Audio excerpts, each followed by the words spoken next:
안녕하십니까. 저희는 환경을 생각하는 동아리, 환경동아리입니다. 여러분들은 지구를 위한 행동이 지구를 더 아프게 한다 라는 말을 들어보신 적이 있으신가요? 이 말은 오늘 저희가 소개해드릴 리바운드 효과에 대해서 가장 잘 설명해 줄 수 있는 말이라고 생각하는데요. 그렇다면 리바운드 효과란 무엇인지, 또 왜 발생하게 되는지, 그렇다면 이런 리바운드 효과를 어떻게 하면 해결할 수 있는지에 대한 해결 방안을 차례대로 살펴보도록 하겠습니다. 첫 번째로 리바운드라는 용어에 대해서 알아보도록 할 건데요. 공이 튀어오르는 것처럼 어떠한 물질이 부딪히고 다시 튀어오르는 반동을 뜻하는 영어 단어인 리바운드에서 유래되었습니다. 이는 국위 경기에서는 슈팅을 하였으나 공이 들어가지 않고 튀어나오는 경우에도 쓰이고, 또한 약재를 급격히 감량하거나 또는 중지할 경우에 약물로 조절되던 질환이 반동적으로 약을 사용하기 전보다 악화되는 경우에도 쓰입니다. 또한 이 리바운드라는 용어는 환경 분야에서도 역시 쓰이고 있는데요. 친환경을 위해 실천한 행동이 오히려 환경에 더 나쁜 영향을 미치는 현상을 말하는 용어로 쓰이고 있습니다.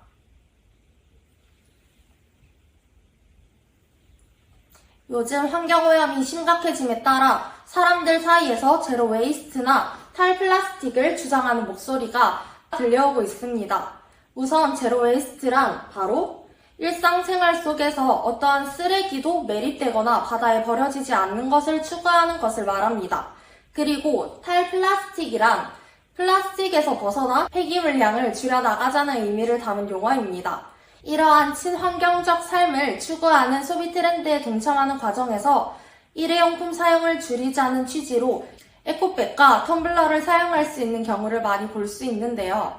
그러나 이러한 과정에서 다회용품을 올바르게 사용하지 못할 경우 다회용품의 일회용화라는 이와 같은 치명적인 리바운드 효과가 나타날 수 있습니다. 실제로 영국 환경청 발표에 따르면 텀블러는 최소 220번, 에코백은 최소 131번을 사용해야 환경에 도움이 되지만 실제 사람들의 사용 횟수는 약 20번에 그칩니다. 텀블러의 경우는 일회용 플라스틱 컵과 종이컵의 사용을 줄이기 위해서 나온 제품인 만큼 친환경적 이미지를 강조하여 대중화된 제품입니다.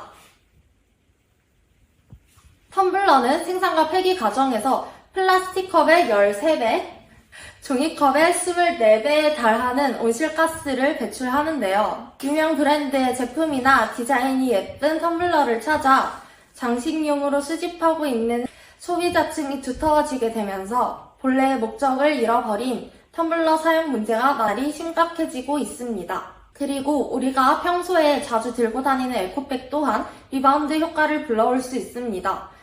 에코라는 이름만 보고서 친환경적인 줄로만 알았던 에코백은 비닐봉지 사용을 줄이기 위한 대체품으로 등장하였지만 에코백을 구매한 뒤 자주 사용하지 않는다면 오히려 비닐봉지를 사용하는 것보다 환경에 악영향을 줄 수 있습니다. 큰 문제는 최근 에코백이 패션 아이템 중 하나로 자리 잡으면서 다양한 브랜드에서 신제품을 내놓거나 마케팅 판촉물로 쓰이면서 사용되지 않은 에코백이 무분별하게 대량 생산되고 있다는 것인데요. 에코백 디자인을 위한 레터링, 사진 등 프린팅에 사용되는 화학 제품 역시 상당한 환경오염을 유발하게 됩니다.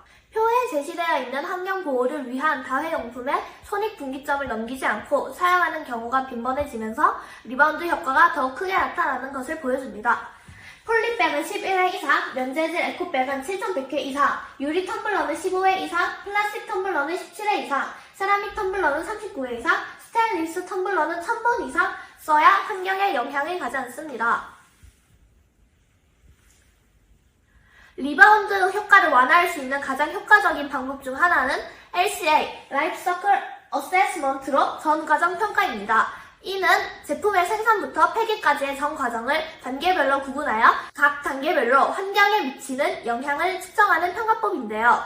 현 시점 환경 보호에 가장 효과적이고 효율적이라 여겨지는 방법 중 하나입니다. 이 LCA의 기본 철학은 제품은 요람에서 무덤까지 환경에 영향을 미치기 때문에 한 측면만 보지 말고 제조품의 전 과정을 단계별로 낱낱이 살펴보자는 것인데요. 그래서 지금부터 원료 수급, 제조, 포장, 운송, 사용 및 폐기까지의 단계별로 환경에 어떤 영향을 미치는지 알아보도록 하겠습니다. 지금까지의 환경 문제는 폐기 단계에만 집중되어 있었습니다. 그렇지만 이 거대한 환경 문제에서는 폐기 단계만 보면 안 될 지경까지 다다랐는데요. 원료를 수급할 때는 나무가 벌목되기도 하고 과도한 물이 소비되기도 합니다. 또 온실가스가 발생하기도 하죠. 제조에서는 공장은 화학물질을 사용하고 이산화탄소를 배출합니다. 또 포장은 보호와 운반을 위해 박스, 비닐, 플라스틱 등으로 포장되는데 이 포장재 역시 또 다른 제조품일 뿐입니다. 운반 과정에서도 배나 자동차, 비행기 등을 이용하게 되면서 온실가스가 배출됩니다. 환경 문제는 더 이상 문제중이나 느낌으로 접근해서 될 영역이 아닙니다. 이렇게 각 단계에서 얼마만큼의 영향이 발생하는지 정량적으로 알 필요가 있습니다. LCA를 적용해서 살펴보자면 에코백의 재료인 면과 합성섬유는 엄청난 양의 물과 이산화탄소를 소비하고 배출해가면서 생성하는데요. LCA는 이 많은 물이라는 추상적인 표현을 면 1kg당 2리터의 물이라고 정량하였습니다. 그리고 청바지 한 번을 만들 때에는 물 7,000리터와 이산화탄소 32kg, 그리고 심지어 휴대폰을 하나 만드는 때에는 물 1,300리터, 땅 21평, 이산화탄소 30kg 등이 소비된다고 합니다. 이 그래프를 보시면 종이컵, 플라스틱, 텀블러의 온실가스 배출량을 아실 수가 있는데요. 하루에 1회를 쓰인 것을 보이면 텀블러가 플라스틱 컵, 종이컵의 몇 배에 달하는 온실가스를 배출하신 것을 볼 수 있습니다. 그렇지만 장기적으로 보시면 이 그래프의 폭이 커지면서 2년째 되는 날 플라스틱 컵이 텀블러의 33.5배가 넘는 온실가스를, 또 종이컵이 텀블러의 18배가 넘는 온실가스를 배출하시는 것을 보실 수 있습니다. 이 그래프를 보면 알 수 있듯이 일회용품의 사용을 지양하고 다회용품을 지속적으로 사용하는 태도를 가져주셨으면 좋겠습니다. 지금까지 환경을 생각하는 환경 동아리였습니다. 감사합니다.